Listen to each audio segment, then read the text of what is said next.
जय श्री राम दोस्तों, हर हर महादेव, जय बालाजी। आज एक ऐसे भक्त की मैं कहानी सुनाने वाली हूँ जिनका पहले तो पूजा पाठ से नाता नहीं था, या कह सकते हैं कि बिल्कुल नाम मात्र का नाता था। लेकिन जैसे ही वो बजरंगबली जी के शरण में गई, उनकी हर एक छोटी छोटी चीज़ें पूरी होने लगी। तो चलिए शुरू करते हैं जय श्री राम का नाम लेके। मैं पहले पूजा तो करती थी, लेकिन अगर बात करें तो उतने मन से नहीं किया करती थी। मतलब ये बोली तो मैंने अगरबत्ती कभी कभी दिखा दिया, कभी कभी हाथ जोड़ लिया, कई चौराहे पर अगर मंदिर मिला तो वहाँ हाथ जोड़ लिया।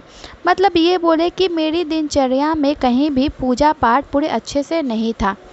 अब क्या हुआ कि मुझे कहीं न कहीं मेरी ज़िंदगी में कोई ना कोई प्रॉब्लम आने लगी। जैसे कि मेरे घर में मेरी मम्मी की तबीयत ख़राब होने लगी, मेरे घर का फाइनेंशियल प्रॉब्लम बढ़ने लगा मेरे पापा के जाने के बाद।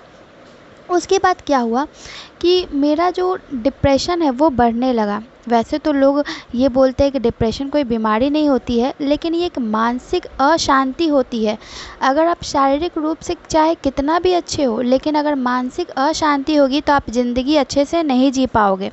तो वैसे ही मानसिक अशांति मेरी बढ़ने लगी, और फिर दिन ब दिन मेरा जो डिप्रेशन है वो बढ़ता गया, और मुझे कुछ सोचने, मुझे कुछ समझने की क्षमता मेरी घटती गई। लेकिन देखना तो मुझे ही था, क्योंकि मैं घर की बड़ी बेटी थी और मुझे ही सारा कुछ देखना था। पापा लगभग बहुत दिनों तक आईसीयू में भर्ती रहे, और घर में जितने भी बचे हुए पैसे थे वो सारा का सारा उनके इलाज में लग चुका था। मुझे अब कहीं न कहीं भगवान से जो है अटैचमेंट ख़त्म होने लगा था। मैं जो भी थोड़ा बहुत पूजा पाठ करती थी वो भी मैंने करना बंद कर दिया था। अब मुझे जाना था बाहर, यानी अमेरिका में। अब वहाँ जब मैं जाने लगी तो मेरी मम्मी ने मुझे एक छोटा सा हनुमान चालीसा दिया था। वो मैं ले जाना नहीं चाहती थी, लेकिन फिर भी पता नहीं कैसे मेरे बैग में वो हनुमान चालीसा मेरे साथ आ गया, मेरे जहाँ मैं रहने आई। एक दिन क्या हुआ कि मैंने हनुमान चालीसा को निकाला और पढ़ना शुरू किया। एक दिन पढ़ा, फिर अपने आप मुझे दूसरे दिन मन करने लगा, तीसरे दिन, चौथे दिन, इस तरीके से जब मेरा मन करता मैं हनुमान चालीसा को निकाल कर पढ़ने लगती। धीरे धीरे मुझे ये रियलाइज़ हुआ कि जो मेरी प्रॉब्लम्स हैं, मतलब जो मानसिक अशांति है, वो कम होने लगी। मेरा डिप्रेशन कम होने लगा यहाँ आने के बाद, और यह चालीसा पढ़ने के बाद। फिर मैंने कहीं यूट्यूब पे एक वीडियो देखा कि संकल्प लेके चालीसा पढ़ने के कई फ़ायदे होते हैं। उन दिनों मेरे ऑफिस में बहुत सारी ऐसी चीज़ें चल रही थी मेरे साथ, जो कि उन उलझनों में मैं फंसी हुई थी, और मेरे बॉस के साथ मेरा कोई अच्छा रिलेशन नहीं हो रहा था। ऐसा लग रहा था कि जॉब यहाँ भी छूट जाएगी। जब मैंने संकल्प लेके 11 दिन का पाठ करना शुरू किया तो आप मानोगे नहीं, वो जो भी उलझनें चल रही थी वो अपने आप कम होनी शुरू हो गई।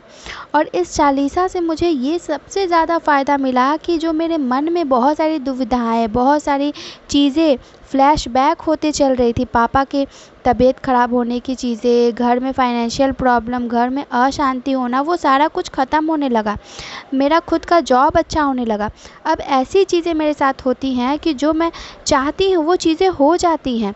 अगर कुछ ऐसी चीज़ें होने वाली होती है जो मैं नहीं चाहती हूँ, तो मुझे संकेत मिलने लगते हैं। और तो और जो लोग मेरे साथ नकारात्मक व्यवहार करते हैं या मेरा बुरा सोचते हैं, वो भी मेरे से दूर होने लगते हैं। अब मैं छोटी से छोटी चीज़ें सिर्फ़ और सिर्फ बालाजी के ऊपर छोड़ देती हूँ, क्योंकि मुझे ऐसा पता है कि मेरे से कोई चीज़ें नहीं हो पाएंगी, मुझसे कुछ भी काम नहीं हो पाएगा। तो बालाजी आप ही करो, और आप मानोगे नहीं, वो सारा काम कर देते हैं। अब मुझे उन पे इतना विश्वास हो चुका है जितना किसी पर नहीं है। जय श्री राम, जय बालाजी, हर हर